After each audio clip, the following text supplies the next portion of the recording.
স্বাগতম বাংলা কেএনবি নিউজ চ্যানেলে। আজ আপনাদের জন্য শীর্ষ ৫ গুরুত্বপূর্ণ সংবাদ। কর্ণাটকের উডুপিতে মহিলা অপহৃত ও ধর্ষিত, ২ জন গ্রেপ্তার। কর্ণাটকের উডুপিতে এক মর্মান্তিক ঘটনায় এক মহিলাকে অপহরণ করে ধর্ষণ করা হয়েছে। পুলিশ অভিযুক্তদের গ্রেপ্তার করেছে এবং তদন্ত শুরু হয়েছে। এই ঘটনা এলাকায় মহিলাদের নিরাপত্তা নিয়ে নতুন করে উদ্বেগ সৃষ্টি করেছে। তেজস্বী সূর্য ডেপুটি সিএমকে চিঠি লিখেছেন। বেঙ্গালুরুর ক্রমবর্ধমান চলাচল সমস্যার কারণে ব্যাপক যানজট ও নাগরিক দুর্ভোগের সৃষ্টি হয়েছে। এই প্রসঙ্গে বিজেপি সাংসদ তেজস্বী সূর্য ডেপুটি মুখ্যমন্ত্রীকে একটি চিঠি লিখে দ্রুত ব্যবস্থা নেওয়ার দাবি জানিয়েছেন। তিনি শহরের পরিবহন অবকাঠামোর উন্নতির ওপর গুরুত্ব আরোপ করেন এবং চলমান সমস্যার দ্রুত সমাধানের আহ্বান জানান। চিঠিতে বিশেষভাবে উল্লেখ করা হয়েছে রাস্তা সম্প্রসারণ, পাবলিক ট্রান্সপোর্ট শক্তিশালীকরণ এবং স্মার্ট ট্রাফিক ম্যানেজমেন্ট সিস্টেমের প্রয়োজনীয়তা।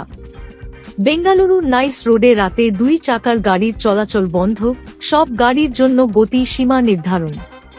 বেঙ্গালুরু নাইস রোডে ২ চাকার গাড়ির রাতে চলাচল নিষিদ্ধ করার সিদ্ধান্ত নেওয়া হয়েছে, যা রাস্তায় নিরাপত্তা বাড়াতে এবং দুর্ঘটনা কমাতে সহায়ক হবে। একই সঙ্গে সব ধরনের গাড়ির জন্য সর্বোচ্চ গতি সীমা নির্ধারণ করা হয়েছে। শহরের ট্রাফিক পরিস্থিতি নিয়ন্ত্রণে এবং দুর্ঘটনার ঝুঁকি কমানোর জন্য এই পদক্ষেপ নেওয়া হয়েছে। এই নতুন বিধি অনুযায়ী ২ চাকার গাড়িগুলি রাতে নিরাপত্তা নিশ্চিত করার জন্য রাস্তায় চলাচল করতে পারবে না। কর্ণাটকের কারওয়ারে কালী ব্রিজ ভেঙে পড়েছে, গোয়ার সঙ্গে যান চলাচল বিঘ্নিত। কর্ণাটকের কারওয়ারে কালী নদীর ওপর নির্মিত ব্রিজটি হঠাৎ ভেঙে পড়েছে, যা গোয়ার সঙ্গে কর্ণাটকের সংযোগকারী মূল রাস্তার যান চলাচল বিঘ্নিত করেছে। এই ঘটনাটি স্থানীয় বাসিন্দা ও যাত্রীদের মধ্যে উদ্বেগ সৃষ্টি করেছে।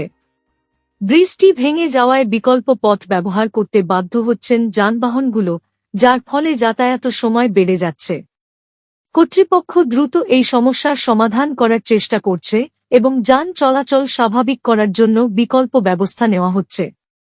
বেঙ্গালুরুতে বৃষ্টির মধ্যে রাস্তায় ইলেকট্রিক বাসে আগুন, কোনো আহতের খবর নেই।